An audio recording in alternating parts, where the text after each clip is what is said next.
Hello, everybody. Welcome to the FloTrack podcast. I am Liv Ekpone, joined with Ashley Tishins and Corey Mall, a.k.a. our chat guy.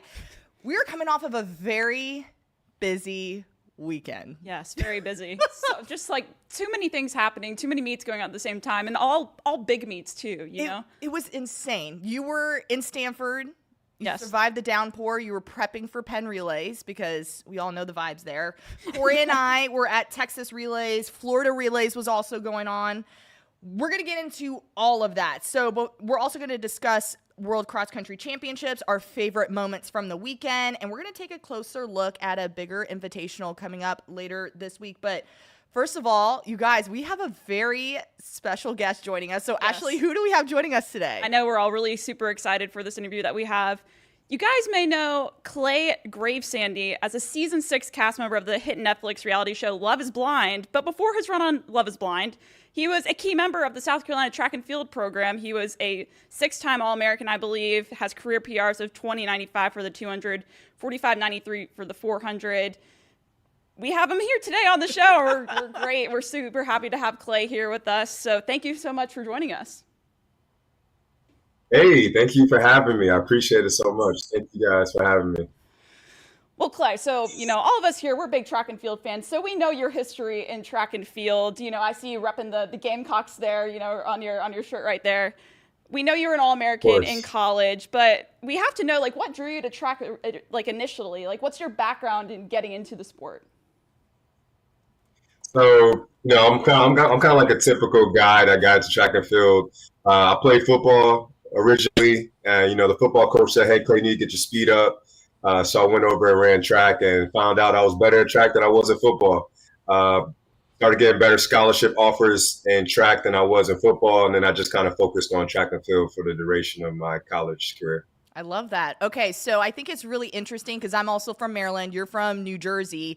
You went to South Carolina. I was at A&M. We just figured out we were running collegiate track at the same time. But what kind of drew you to South Carolina? You know how it is. When you get recruited, you're trying to find out what's the best offer on the table. At that point, right at my senior year, I was one of those kids I can't wait to get out of my mom's house. I used to tell my parents how I was so excited to get out. So it really was a rebellion thing for me to leave north, where I was from up north, to go down south. I thought I'd have a better opportunity to have a chance to compete for the Olympics professionally. So that was kind of my decision of going down south. Now, when you were getting your start in high school, you mentioned that you switch over from football to track. Once you made that switch, what did you like about running track in high school? Are there any big, moments from your prep career that you remember that really stood out to you? I don't know. For track and field, it was kind of like me against the world type of feeling. I always felt as though that if I failed, it was something that had something to do with me. Whereas when I played football, I was dependent on the quarterback to give me the ball. I was dependent on the lineman to block for me. Whereas track and field, if I didn't train hard at practice, I kind of thought that would, contribute to me not performing well at track meet. So I always felt that I liked the fact that if I could control my own destiny, and track and field definitely gave me that advantage as a sport. Now, when you got to South Carolina, we already mentioned this, but you had quite a successful career. We mentioned your PRs earlier, especially in that 400, 45.93. Plus, you competed at NCAAs in the 4x1 and the 4x4. Looking back on that now, is there a moment or a race that stands out to you that you're like, okay, that is one of my favorite moments from my whole track and field experience? That's a good question. My favorite race of all time was probably my senior year when I became state champion, just because of I think it convinced me that I could do this sport for the long run, and I can actually compete in college. Because even when I committed to South Carolina, I was a little bit skeptical. I'm a kid from Jersey. I was beating up on those Jersey guys, but I was like, how am I going to beat the guys from Georgia, Florida, California? So I think my state championship, I actually raced against Najee Glass. That gave me the confidence that okay, I could compete in college collegiately. So I don't know if I answered the question, but hopefully I'm around the same. That's perfect. area. That's perfect. I love how you mentioned Najee. Love that guy. He's an amazing person. Yeah. Okay. Anywho, so I don't know. Have you been keeping up? Have you been keeping up with the NCAA and with the Gamecocks and where they're at right now? Because you have athletes like Jamia Ford, who's blowing things up in the 200 and the 400. Nick Harbor, who is a 5-star football recruit, kind of doing both right now. So just what are your thoughts on the Gamecocks right now? Yeah, the Gamecocks doing really well. I want to say shout out to the men. I feel like especially with the coaching change, it was a lot of attention was towards the women track and field program. And historically, South Carolina women's track and field has always done amazing. But I got to shout out to the men because, I just seen Nick run at Williams-Baskin, and the guy's the truth. He has a strong kick. So I'm definitely going to be looking forward to see him compete. Then you also have Alex. I thought Alex did pretty good. I'm looking forward to seeing what the men could contribute. And then, that freshman on the girls' side, she's killing it. I think her time last week got her number 1 in the 200. So that's amazing. Yeah, Jamia has just been rocking it from the indoor season all the way to now. But for you, Clay, throughout your collegiate career, you've made the finals of the SEC championships. You've, as Ashley mentioned, NCAA AllAmerican as well. What have those moments just kind of taught you about yourself as an athlete and just how it's impacted you as a person that we know you as today?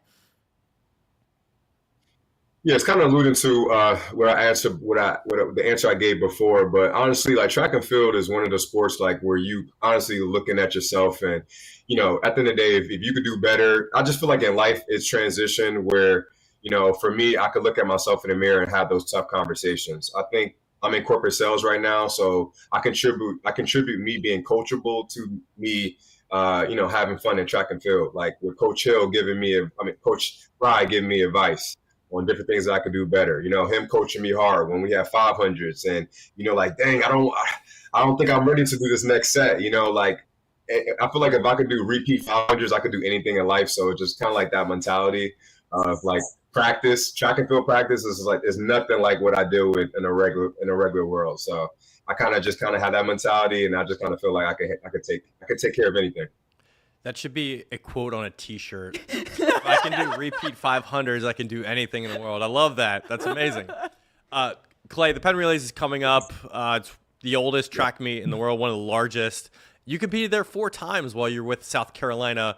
What do you remember from the experience? Actually been to, after my senior year, I think that was my 8th year at Penn Relays, because remember, I was from Jersey. True. Always compete at Penn Relays. The Penn Relays is always historical. Not a fan of the big curve, but it is what it is. I think for the ambiance of track and field, Penn Relays is a staple in the sport. It is nothing like the crowd reaction, especially on championship day. I competed in what is it called? Champions of America. Yeah. Championship of America a couple times. I remember in high school where we actually got to the finals and we were competing with a lot of the Jamaicans, and I remember that just being so intimidating because I'm like, are these grown men we racing against? I believe their last year they graduated at 19 in Jamaica, so they are a year older than most high schoolers. So there's some truth to that. Another thing about track and field as a whole is how much it's changed since the 8-9 years you've graduated. NIL is changing college athletics right now. Track budgets at programs are much bigger. Opportunities to race at larger meets are available and giving athletes a chance to prove themselves on the biggest stages. Have you followed any of this in the track world, and what do you make of the changes impacting college athletes today? Well, I'm all for athletes getting paid, especially if you're going to use our name and likeness to monetize. I definitely think that athletes should get paid. Track and field is a little bit different. I do think that, in terms, if institutions are able to generate revenue from track, then I do believe those student athletes should get paid. But when I was at South Carolina, we didn't really have a track when I was there. We have a track now. We have an indoor and outdoor. But when I was there, we didn't really have that. So I didn't really see where it was too much where I was going to be able to monetize off my name and likeness. But nowadays, with us having track meets, with us selling merch, with meets like Texas, institutions like Texas A&M, Florida that host staple track meets like Florida Relays and stuff like that, I do believe some of those athletes should start getting paid. So I'm all for it, especially if it makes sense. If a company sees an athlete and they think that they could help, put their brand out there, I'm all for athletes taking advantage of that. Now, Clay, I feel like we have to move on to another topic of conversation here. We know you were on Love is Blind, so we want to ask you some questions about that, obviously. And first off, I think we're all just really curious, like, what enticed you to join the show in the first place? Like, why, what was, something that went through your mind that made you want to join the show? So they actually recruited me. I didn't know anything about the show. They came at me as the Charlotte single project. So I had no idea this was Love's Blind until probably like the fourth interview that I had. I spoke about it on the Dear Future Wifey podcast, but honestly, I was just kind of like answering the call and being myself. And they kept moving me to the next stage. I honestly have no idea how I moved so far, so but I'm here now, right? Oh, that's so interesting. So yeah, so they reach out to you, you go through some calls and some interviews. Like what was that process like? Like obviously it sounds like you had to go through rounds of, chatting with people and interviews to see if you were a fit. Like what was that process like for you? Yeah, so it was about 6 interviews that we had to do. We had to kind of vary. We had phone calls with some execs, some of the casting directors. And then we also did like a virtual call where they kind of had us changing our outfits to, see if we're going to be presentable for Netflix liking. So it was just a series of interviews. Very, to me, vague questions. Do you want to get married? And you're like, yeah, of course I want to be married. Like, do you want kids? Yes, I want kids. Like, I didn't feel like there was anything like where I said anything that sold them on me joining the show. But I always been saying that I think the show was good for me in terms of my dating aspect. But in terms of the interview, it was more so them trying to get to know me. It's like a job interview in a sense. Okay. Ultimate question now. What is more nerve-wracking? Going through rounds in track or going through the rounds of this casting with Love is Blind? The casting was not a problem at all. Like I didn't put that much energy into it, I'll be honest with you. Of course I was excited for the opportunity, but like I said, I didn't know it was Love is Blind. They came at it as a Charlotte singles project. So, I'm just thinking I'm about to do this experiment, but, it wasn't like repeat 500s. It wasn't like, competing at a track meet where I got to go through lactic acid, so the anxiety I would have for a track meet, there's nothing else that competes with that. Well, once you were casted, Clay, I'm curious because I have watched every season. I do watch the reality shows, and I'm always curious from start of filming to finish, how long do you actually know the significant other that you're with? Yeah, that's a good question. So in the pods, you're dating for 10 days. Then the 10th day is the reveal day. So in my case, I finally got to see AD. After that, you go to your romantic getaway. In our case was Dominican Republic. So that's 5 days. Then after that, you have 3 weeks of filming in the hometown that Love is Blind has chose to film at, in our case, Charlotte. So altogether, the duration is around 6 weeks of actually getting to know who your partner is in terms of making that decision if you want to marry them or not.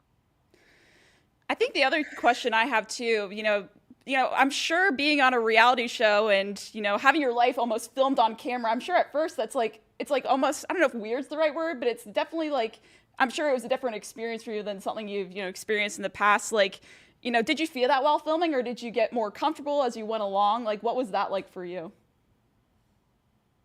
Yes, it definitely was tough to adjust to because you're having like regular conversation with your friends and it's like 10 cameras on you. And it's like, do I open up or do I just kind of but one thing I would say in the pods, it was so many cameras around us, more so than when we were in Charlotte. I think I opened up to it. Once we got past the pods, we had a camera crew that worked with us from Dominican Republic to Charlotte. So I definitely got a lot more comfortable because the same camera crew kept on coming to film with me. And I got to know those guys' names. I played Harry Potter with them. So it was cool. Okay, that makes sense. I understand that. Okay, so on your Instagram, you're currently sitting at 249K. Before Love is Blind, how many followers did you have? Like 3,000. Wow, so it just boomed. That's crazy. Yeah. Wow. Well, how has that changed, I guess, for your life because you are now a public figure, the notoriety of you being you? I mean, has it changed the way you experience life at all? I think it's probably made me tone in more towards who I am. I don't think I had the best in terms of public perception with the show. So it's not like I'm going out and saying, "Hey guys, I'm Clay. Come take pictures with me." I'm not doing any of that. I'm going to a grocery store. I got a hat on. I'm trying to like be incognito. One of the things, I have a water rental company, so I'm always at the lake, and I can kind of control my setting. So I've been more so hanging around the people who have, who've already been with me. I'm kind of staying in my foundation more so than trying to branch out and, celebrate the fact that I'm on TV. That's never been my MO. I'm kind of like an introvert, extrovert, but more so introvert. So it's a little bit weird when people just recognize me out of nowhere. I've had a couple awkward incidents at the airport where, you just trying to get on a flight and then someone comes up to you like, Clay? And it just like, all right, it's a little too much. Well, I'm curious then. I mean, I thought you accounted yourself really well on the show, and you made it to the altar and made a decision there. And then, at the reunion, you talked about, you and AD and even wanting the opportunity to date her in the future. Would you do anything differently about the show if you were to do it again? And also, where are you and AD right now? Yeah, good question. I see where you're going here. Me and AD are cool. I support AD 100%. At the end of the day, she changed the way how I date forever. I mentioned this so many times that I always felt like I dated from a pleasurable perspective and more so always looked at the physical aspect. When I was with AD, I actually did the process right. We fell in love without me seeing what she looked like. And I think that's changed the way I date forever because now I think I've always dated from a selfish perspective. So me with AD kind of taught me how to be more selfless and also show up for my partner because it was hard going through this experiment with her and, just dealing with the balances of life. So I really got to credit AD for just being an awesome person because that's what she was. And we're good. There's no beef. I think the internet was trying to divide us up a little bit, but, me and AD are cool. So there's no issues on that. And then what was the first question? I apologize. I guess if you would do anything different about the experience, I mean, not even just getting the altar and that decision, like about the show at all, would you approach it a different way? I probably would have watched it before joining, for sure. Makes sense. All right. So Clay, I feel like, go ahead. No, I was gonna say I feel like a couple of the guys that watched the show, they're a little more calculated. They kind of knew. I think I talked a little bit too much, so I gave them a little bit too much to edit. Yeah. I probably would be a little bit more concise with what I'm saying. That way, like my words can't be misconstrued. Well, actually, I have a follow up here. So, did you get a fair edit? Do you think you got a fair edit? I think that a lot of the context of what I said was taken out of context, if that makes sense. Like I know like the cheating thing was a big thing where it kept making it seem like I'm gonna cheat. And I was like, no, I wasn't saying that. Like I was saying, like, have we built the foundation up in this 6 weeks where we're gonna be with each other for eternity because marriage is important. I don't want to cheat. Then they'll cut the whole first sentence out and then put like I don't want to cheat. Yeah. But other than that, in the context of it, I think that there was some conversations that we could have had that Netflix could have showed to show a little bit more about me and AD's relationship. Because I do think some people were able to say like, wow, you and AD had a dynamic relationship. And some people were like, well, Clay, you were only into her for the physical. And it was like, no, me and AD had so many like dope conversations that were just like, I don't know, like to me, I think showed our experience and our love. But, at the end of the day, I receive it because everything that I said did come out my mouth. And I do think that, it gave me a chance to be a fly on the wall in my own life. So I'm not mad at it. I receive it. I think people who have comments and saying that, hey, Clay, you should clean this up, I'm not opposed to it. I do think I'm coachable. So at the end of the day, I'm not going to have issues with people who don't know me giving me their opinion. It's more so about the people who I love. If they have any commentary and say, hey, Clay, this is what you need to do differently, then that's the advice I'm going to listen to. And also, I watched the show myself, and I also seen that there's things that I could do better. So I'm not mad about the edit. Mm-hmm. Now that you've had this experience, would you say you would go on another reality TV show again, or are we done with that? You know, I'm right now. I'm gonna say no. I won't do another TV show, but like, I'm I'm like the biggest contradiction ever. Like, I'll say something today, and the next day I'll be like, you know what, that might not be a bad idea. So don't take my word for that. I don't know. I just say IDK. All right, Clay, before we let you go, one final question for you. Obviously, there's a huge variety of reality shows, so therefore there's a lot of reality stars. But, okay, to put this into perspective, if we had a 400-meter race pitting together the fastest reality TV stars, yourself included, who wins? I'm blowing them out the park. Love that. Love I'd love to see that, actually, a 400-meter race between, like, reality stars. That would be hilarious. awesome. Yeah. I would totally watch that. Yeah, me too. Yeah. Better question. What do you think you can hold down right now? Yeah. Where you're at? What could you drop right now today? So I haven't ran probably competitively in probably about 4 years, but I did bust out some 200 because I was trying to emulate like a 2 mile without running 2 miles. So I was trying to do like 8 200s. I was going pretty good. I was going 30-second pace, and for somebody that's out of shape, come on, help me out, track and field people, like 30 seconds, 8 repeat 200s. Walk in the curve. I thought it was solid. So I think that out of shape, I could definitely go. I can't see me going nothing less than 48.5. Okay. I really can't. But, all right. That's I like that. but that's bullish. That might be bullish, but I can't see myself running anything less than 48.5. Do you plan on running anything soon, like competitively, to kind of get back out there? Doesn't have to necessarily be a sprint, but maybe a little 5K, 10K. I'm definitely going to probably start doing a little bit more run. I kind of do that right now in a sense, but I'm just not competing competitively. But definitely going to get out there. I actually want to coach eventually. I think that would be something that will like be real fulfilling to me to give back to kids, because I always felt like my coaches had a big impact into who I am today. So I want to kind of give that back to kids down in the future. I love that. Any last minute questions for Clay? I think we covered a lot of things here covered today. a lot. I'm all for it. Clay, thank you so much for your time today, and we're just wishing you all the best as your life unfolds into just doing Clay things. So thank you so much for your time. Right. Thank you so much for having me. I appreciate it. Definitely going to be subscribing to the podcast now, because I love track and field. So I hope y'all do. Peace. Awesome. Thank you. Clay. Wow, that was a Okay. moment. That was great. That was a great moment. That was fantastic. awesome. Loved it. Yeah. So awesome.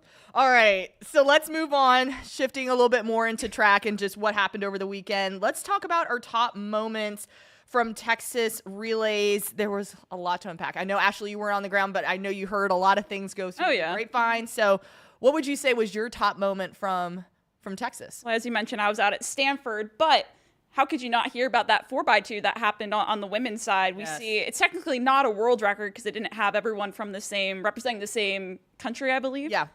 But we saw 4x2 world best go down, world all-time best, 127.05, I believe. And that included the squad here that trains in Austin with Coach Flo. That's Diener Asher-Smith, Rashida Adeleke, Lene Thomas, and Julian Alfred.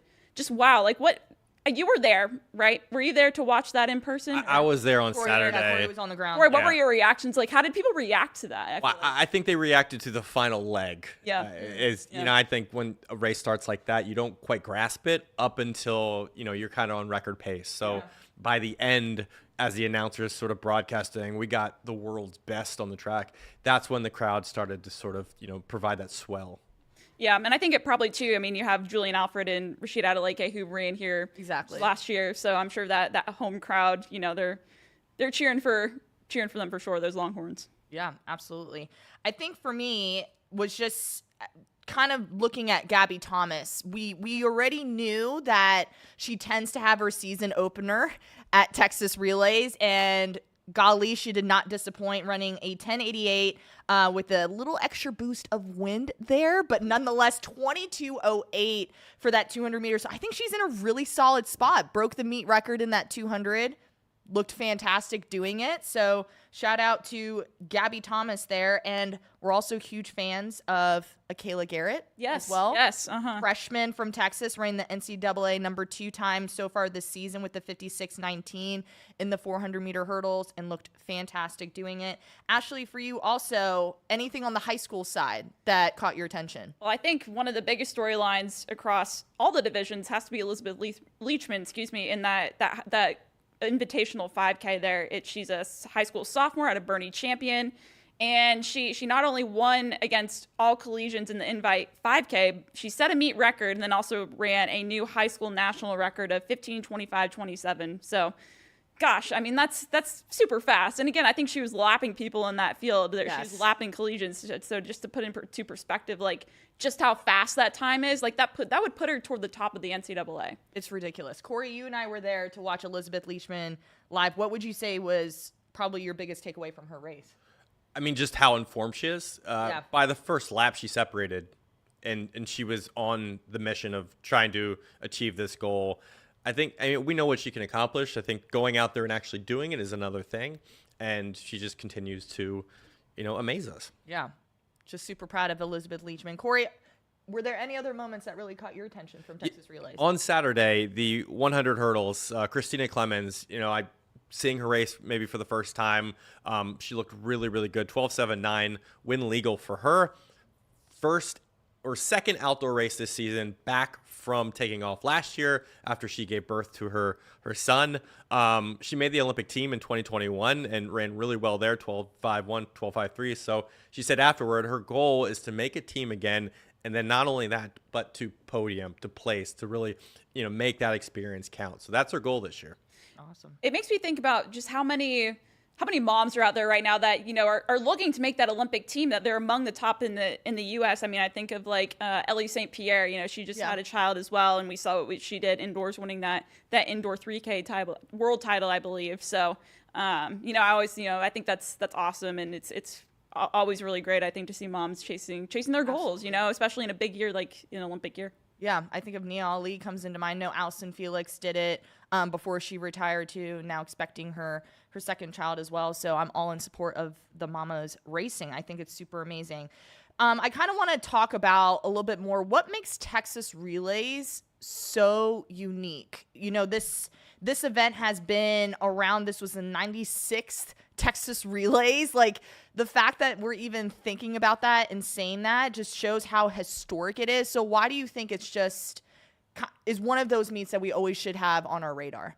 Well, it's interesting, right? So I've lived in Austin now for almost 2 years. So not this year, but the previous year, I went to Texas Relays just to watch as like a spectator. And because I just like so many people, there's so much buzz about it, and growing up in North Carolina, like, I mean, obviously you hear about Texas Relays, but I don't feel like it fully clicks, like, just how cool the environment is. And like, so I went there on the last day to watch. And when I tell you that, like, that whole stadium was packed of people just cheering, and it was very obvious that all these people are just true fans of track and field. Like, that's something you don't see every day, I feel like I grew up in, like, you go to a university track and the stands, aren't full or something. You go to an invite, there's not a whole lot of people there, but seeing like basically like a huge contingent of people that are dedicated to the sport and love and just want to watch it just for fun, like on a Saturday. Like, I think that's kind of, that's always been interesting to me, and I thought that was really cool. Mm-hmm. Corey, how about for you? Yeah, and to build off of that, I mean, they treat their alums really, really well. Yeah. Our CEO last week too. I mean, he's a UT alum. I saw Tara Davis there on Saturday. I think they really appreciate and give respect to the alumnus that come back to these meets, and they create this, special areas. There's VIP tents. There was one up at the press box. There was, one down the track.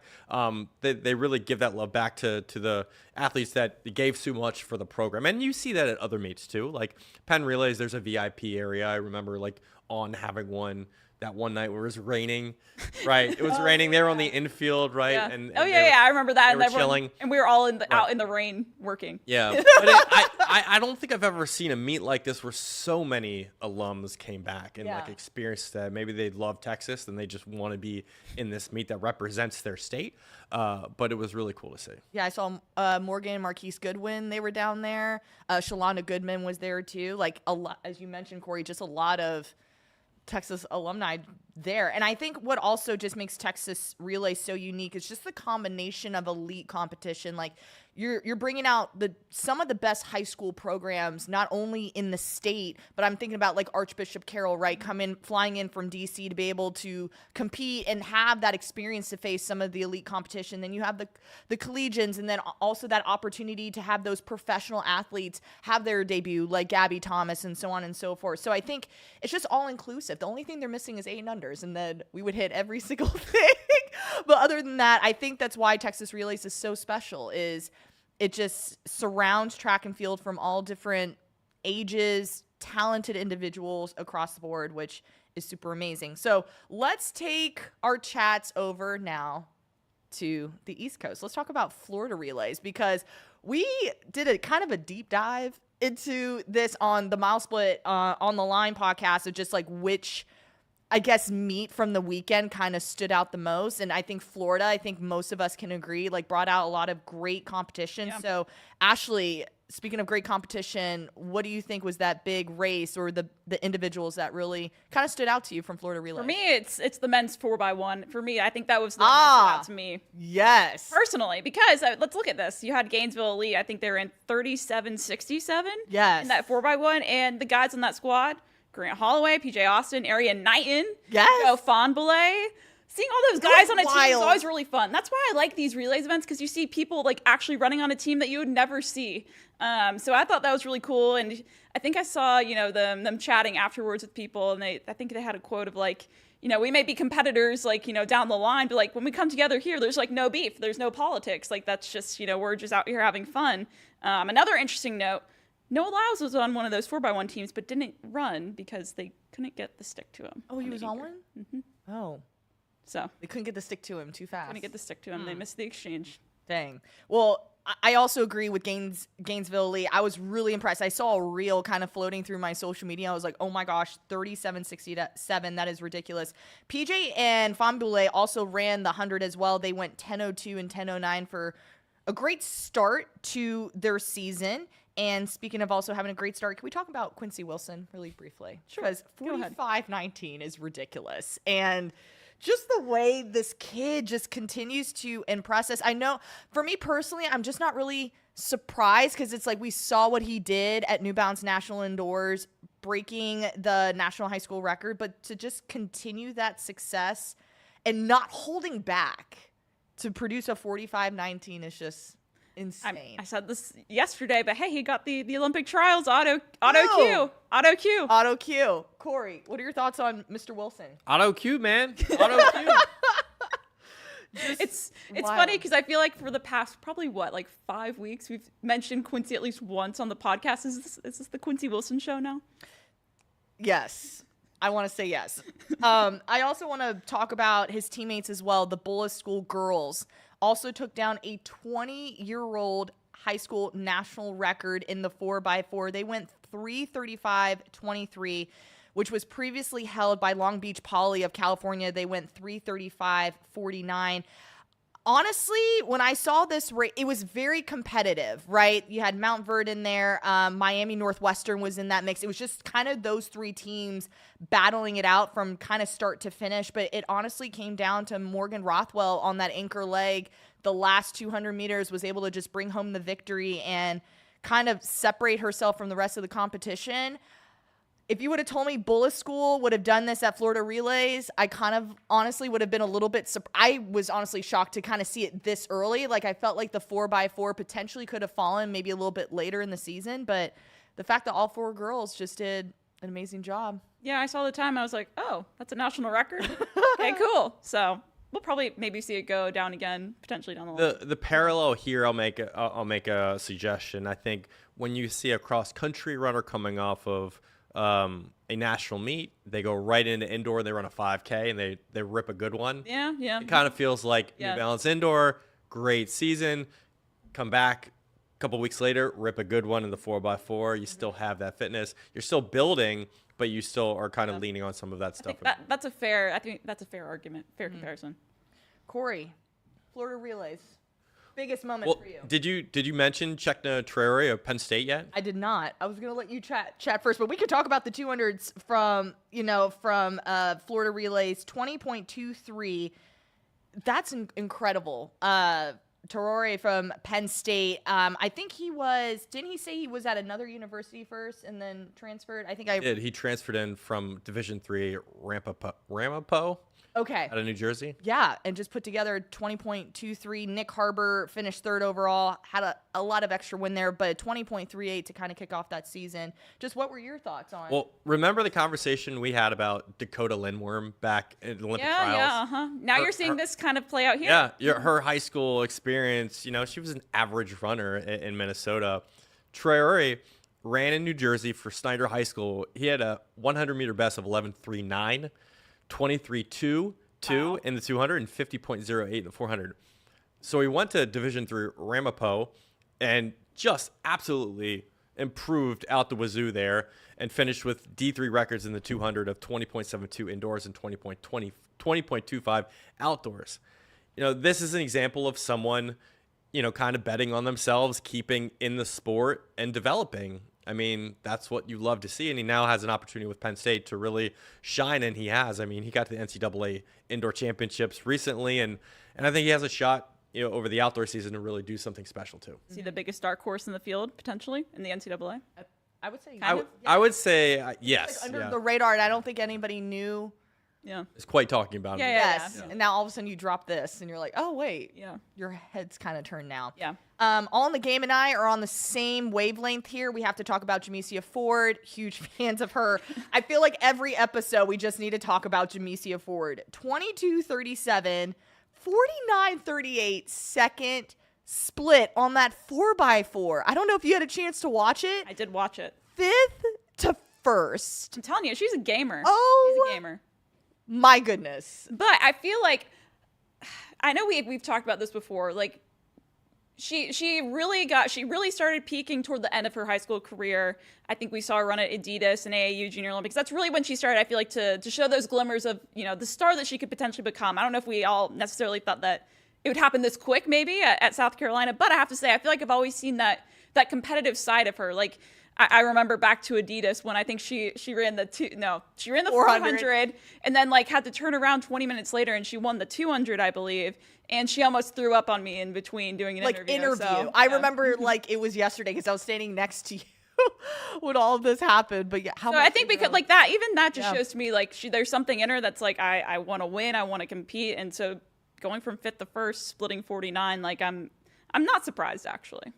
I'm not surprised either, but it's just the fact that you win 49-3. Yeah. That is, don't want to say unheard of, but it's ridiculous to even think about. That's how fast she's moving right now at this point in the season.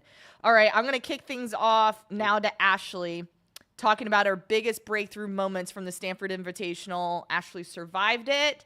We're happy happy you're here. You just went through it. Huge downpour. So yeah, unfortunately Friday for most of the day it was torrential downpouring. I was getting flashbacks to Penn relays last year, 2023, but we got through it. And thankfully during the 5Ks and the 10Ks later on in the evening, wasn't raining too hard. It was just a little drizzle here and there, so that was good. And because of that, we had some really good performances there in those invitational 5Ks and 10Ks. I think some of my top storylines. First, the one that stands out to me the most, I think, is Maddie Elmore. I think she had a big breakthrough moment in the women's 5K. She not only won the race in 15:15:79, but she broke a long-standing Oregon program 5K record with that win, which, I mean, we all know the history with Oregon. I think the record had stood since the 1980s, I believe. So taking down a record that stood for that long is pretty crazy. And I remember when she finished, she came off and she kind of started running toward me and she just kind of casually just said to herself, oh, that's a school record. She did it and she realized oh gosh, I broke a school record, that was pretty cool to see. So I thought on the women's side, she was my biggest performance there. But then the men's 10K, you don't always see a 10K coming down to a sprint to the finish. No, you don't. And that's exactly what happened in the 10K here. You saw Evan Jenkins of Washington, breakout star of the weekend, I think. He ran 28:04:58 in a battle to the line with Gonzaga's Will Smith. And I think we have the video here of the finish. Smith of Gonzaga, step for step, stride I mean, for they're stride. just neck and neck right here. Stretch towards the line. Literally putting on the Jets. Short to 10K is kind of hard. Kind of. Not Yes. putting on the Jets, but, it's not too often that you have people stride for stride into 10K. Yeah, and especially as a freshman, too. 2804 is no joke, too. I believe he's a redshirt freshman, so he's technically a sophomore, but I think a lot of people, no one's really been talking about Evan Jenkins before this weekend, I would Right. say, and I had a chance to talk with him afterwards, and he was really pumped. He was like, hey, I was not really expecting that, but we got a good performance down, and we all know the strong distance squad, especially, both on the men's and women's side that, we have going in Washington, so he's probably maybe just the next guy up. I don't know. Love it. Mm-hmm. Anybody else that caught your attention? Love it. You're having me talk about. Well, I could chat about it too. I was really impressed with Raven Rogers opening up in the 800 meters, going 2:02.57. I know we're about to start seeing a lot of these professionals start to open up their outdoor season in the hope of, getting set for the Olympic trials. Before we know it, it will be here. So we're starting to see these big neighbors really start to get out there. Hilda Elamoy, how do you pronounce it? Elamoy. Thank you. The sophomore from Alabama, I felt like did a fantastic job in that 10K as well, going 32:22:20 in a dominant effort there by Hilda. And it's just great to kind of see these distance athletes really put out some really strong performances at Stanford. And then we also talked about Maddie Raven and then Kai Robinson, 13:35.95. Kai Robinson's was interesting because so he ran the 5K and the 10K on the same day. He elected not to be in the fast section of the 5K, which would have been like right before the 10K. He ran in a much slower heat of the 5K in the morning. And I think the strategy there is he was trying to get regional qualifying positions for both races, go ahead and knock him out. He ran all by himself. It looked like he was tempoing the 13:35 5K, and that held up as the fastest mark from any of the races. And I think he ran it out in section 6 or something like that, and then ran the 10K later. So I thought that was pretty impressive, too. Just being strategic there. Corey, any other thoughts? Well, with Washington here, I just wanted to bring up a question, I guess, with Evan Jenkins kind of breaking through here. Kind of leads me back to Andy Powell and Racia Powell. Yeah. Mm-hmm. I think when you look at Washington, they're always in these positions of success at multiple distances, at the middle and the long distances. What kind of patterns are they creating at Washington that allow this program to keep kind of being front and center, sort of in front of the masses? I guess maybe it's just consistency among have like a strong group. They have a big squad, I think, but there's consistency across, right? Like I think back to like the indoor mile. Luke Hauser won that, 2-time champion indoors. They always have, just a huge squad. I think back to that 1500 mile squad. I feel like I always see like 5 Washington guys in a final. So maybe it comes down to that. And like whatever they found, like they've found a system that people are buying into, like if people can buy into a system, like you're going to see success across the board, whether it's, Luke Hauser, like I mentioned, who now is a 2-time champion indoors in the mile, or it's Evan Jenkins, who's now having a big breakthrough. Like, I think that's kind of the theme potentially. Got it. Yeah, I think it's great. All right, let's move on to World Cross Country Championships, going over that, and then other moments. We're kind of going to put this all here together as those big moments that we saw. So World Cross Country Championships happen. Not really surprised with Beatrice Chebet kind of defending her title. Helped Kenya sweep the first top 5 places, which is amazing. I think their 5th runner was 17th, if I'm not mistaken, just to really put it out there. So that was fantastic. I don't think any of us here are surprised by that. Yeah, if you look across the board at World Cross Country, like you mentioned, there's really no surprises. Like I think we all expected Beatrice to, we've seen what she's done on the track and in the roads. Seeing her come here to defend her title, not surprised. But think about 1, 2, 3, 4, 5. Like, come on. Like, Kenya just dominated everyone in this race, and then I think their 600 finished 17th. But then even on the men's side, it was kind of a similar story, at least on the individual point.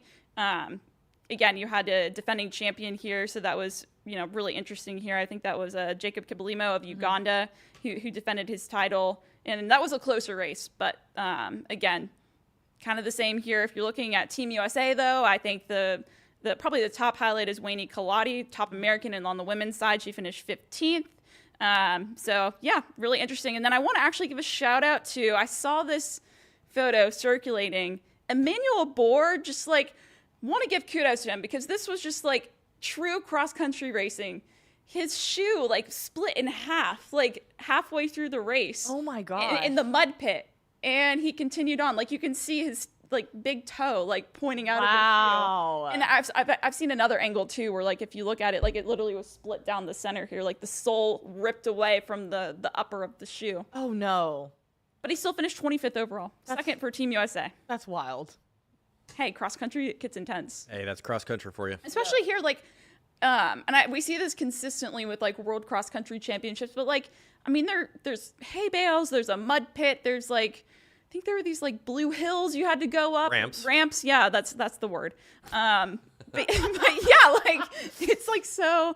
And then it brought up this debate of like, okay, what's like true cross country? Like, what should be like an actual cross country course for like a world championship? Well, in Europe, it might mean different than in the US, where we have like manicured courses where we just want to see fast times on grass. Yeah, and I think the other thing too is I believe in here in Belgrade, like it was just a bunch of loops. Like it was pretty flat, but you had all these obstacles, which is interesting.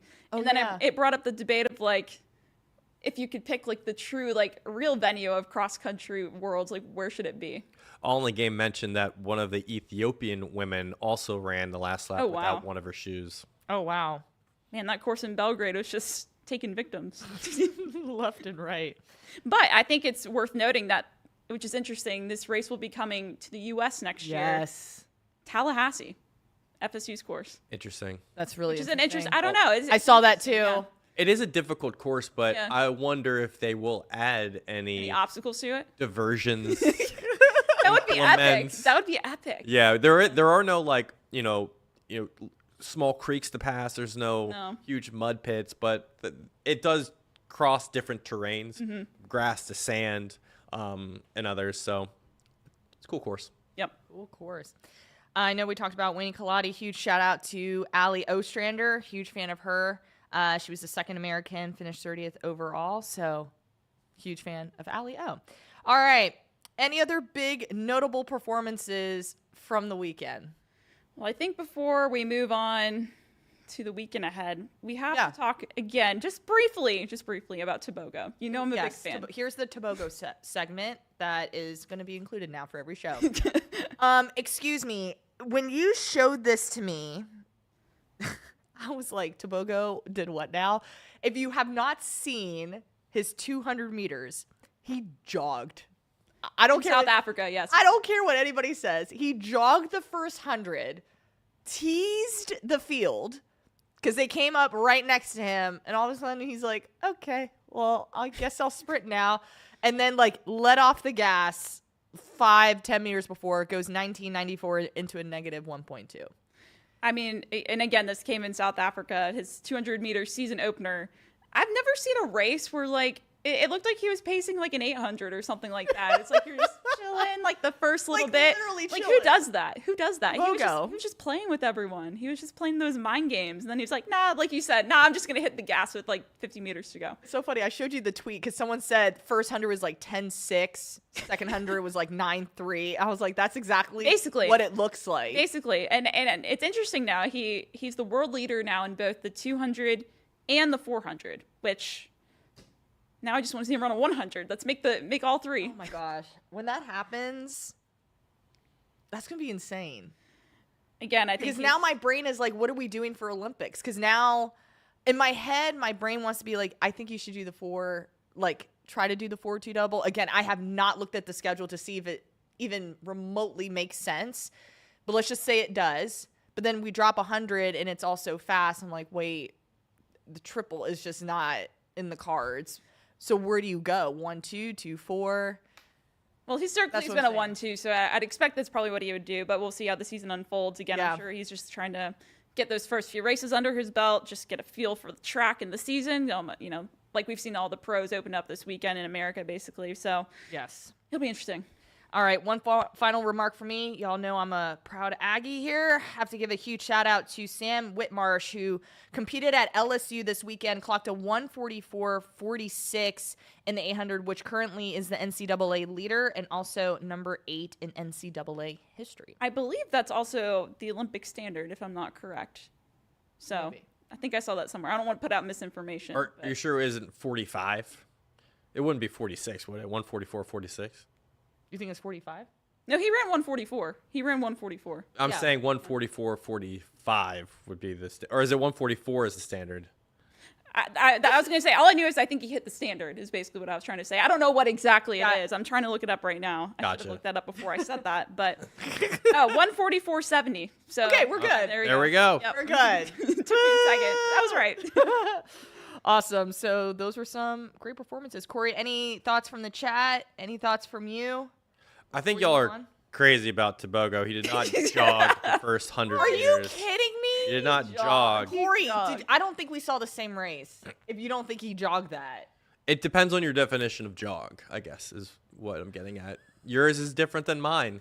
So, Ashley, do you think he jogged? Yes. Corey's just What a is your hater. definition He's of a just a jog? hater. I'm not. You can't jog 10.6. Even if you want the first 100, 10.6, you Tobogo. can't jog 10.6. What I'm saying is he definitely did not. I've seen Noah Lyles do that before. I've seen Noah Lyles in 100 in the last 50 meters just move away from the field. I've seen him do that. You wouldn't say that he was jogging in 100. Maybe I would. Maybe. Well, I would like to know what the chat thinks if he jogged the first 100. I think he did. All right. We're in an interesting time right now. I feel like a lot of docuseries are starting to come about now revolving track and field. So let's talk about the track and field docuseries that are coming up.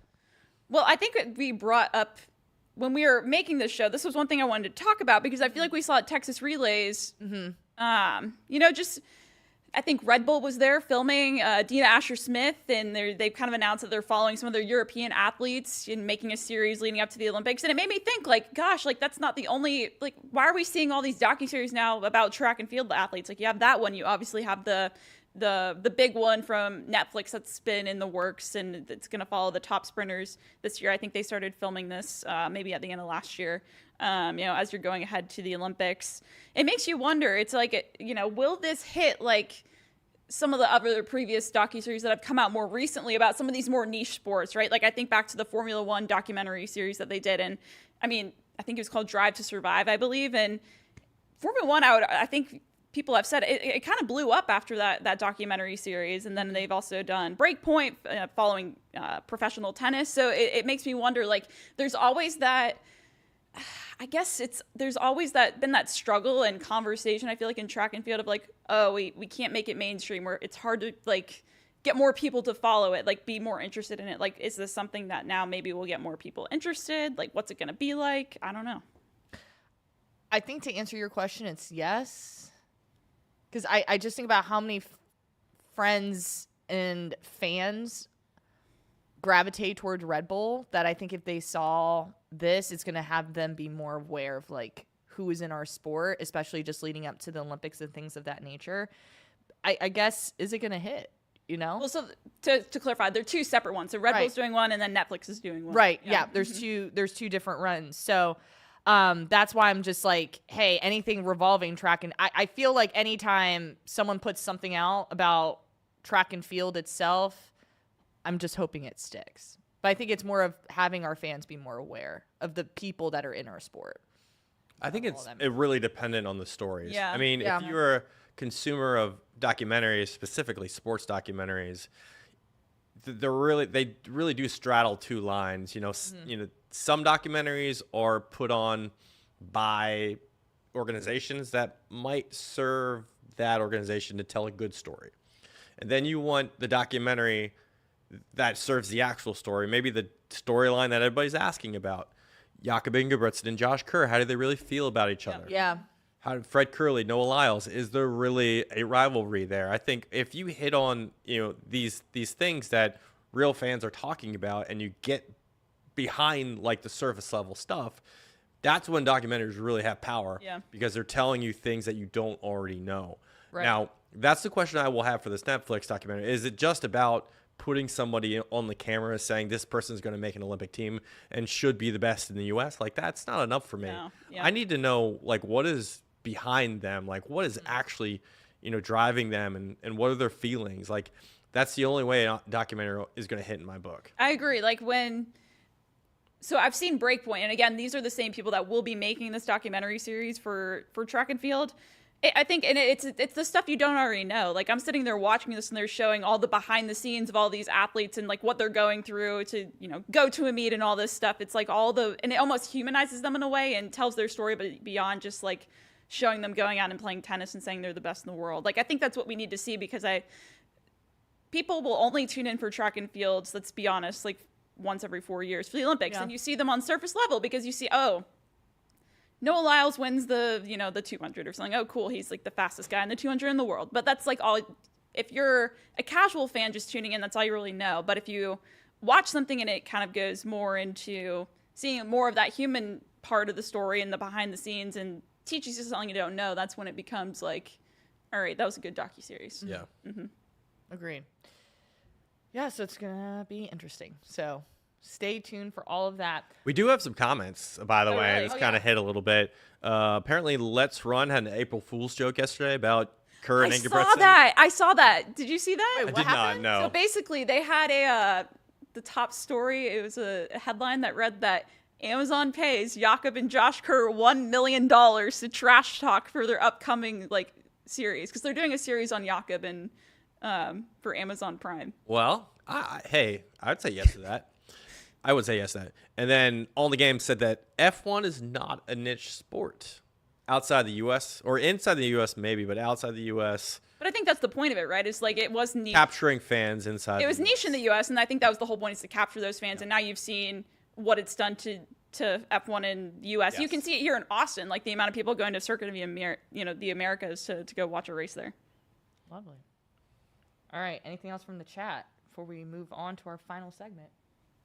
All right. Looking ahead, we have the Miramar Invitational, and we're about to preview some of the individuals that potentially could be racing, which I'm super stoked about. I think it's going to be quite spicy. Yes. That's what I have Agreed. in my Agreed. notes is spicy. Yes.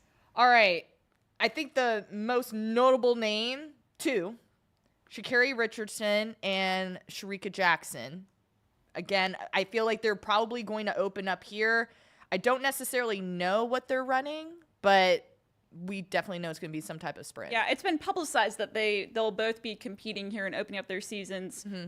Sha'Carri actually opened up at this event last year and ran one of the fastest times ever, wind legal or not. She ran 10.57 wind assisted. I believe Jackson, ran the 400, in this event last year as well. Obviously, this is going to get some big eyes. People have been curious to see, Sha'Carri, what she's going to do. She didn't run indoors. She's all in on outdoors. We obviously know she's the defending world champion in the 100, and I think people are curious to see what she can open up with, because we saw what she did at this event last year. So if she opens up, that would be really cool to see. Some other athletes, too, that are potentially going to be racing here are Christian Coleman, T.T. Terry, Ajay Wilson, and Brianna Williams. Okay. I'm really excited for Christian Coleman, especially just coming off of the gold at World Indoor Champs. Where is he going to be now, moving from the 60 to the 100? I know there's just been a lot of conversation. Like, when you just see him face Noah Lyles, it's like Noah Lyles has that closing strength, and it was just like Christian is the rocket starter trying to hold on. So now how do we translate that to the 100? Yeah. Because we don't want to get caught at 60. We want to get caught at 110 meters, right? So I'm just curious to see where Christian Coleman is at right now. I think he's in a really solid spot, probably very confident going into the outdoor season. So just stay tuned. Yeah. And I'm also personally curious for Ajay Wilson, because I feel like, again, 2024 is a big year, and I would argue that the 800 it's become more competitive over the years. I think back to when, she was dominating for such a long time, but now you have new figures. It's more common seeing people go, 157, 158 in that 800 consistently. Mm-hmm. So really want to see what she opens up with here for sure. Yeah, the 800 is starting to become very, very competitive. Yes, for sure. So it's like, again, I'm right there with you in the same boat, just seeing where Wilson is at and hoping to make that next Olympic team there. And then Brianna Williams from Jamaica, just a young, talented individual, just trucking away, trying to make more teams as we go through it. So again, big invitational coming up this weekend. Corey, are you looking for anything? Well, I just want to comment on Miramar. Really fast track. Yeah. Mm-hmm. Built for speed. That's a great place to open up your season if you're Sha'Carri Richardson, because it's kind of built for sprint, for sure, capabilities there. Boom. Love it. So we're going to have more speed coming up this weekend. So exciting as we're gearing up towards trials, Olympics, people are starting to make their debuts. And of course, FloTrack is the place to get all of that information. So stay tuned to the site for all of our content. Per usual, thank you guys so much for tuning in. Please like, subscribe, share this with your friends, your families, social media, tag us, all the things. We're wishing you all the best, and we'll see you next week.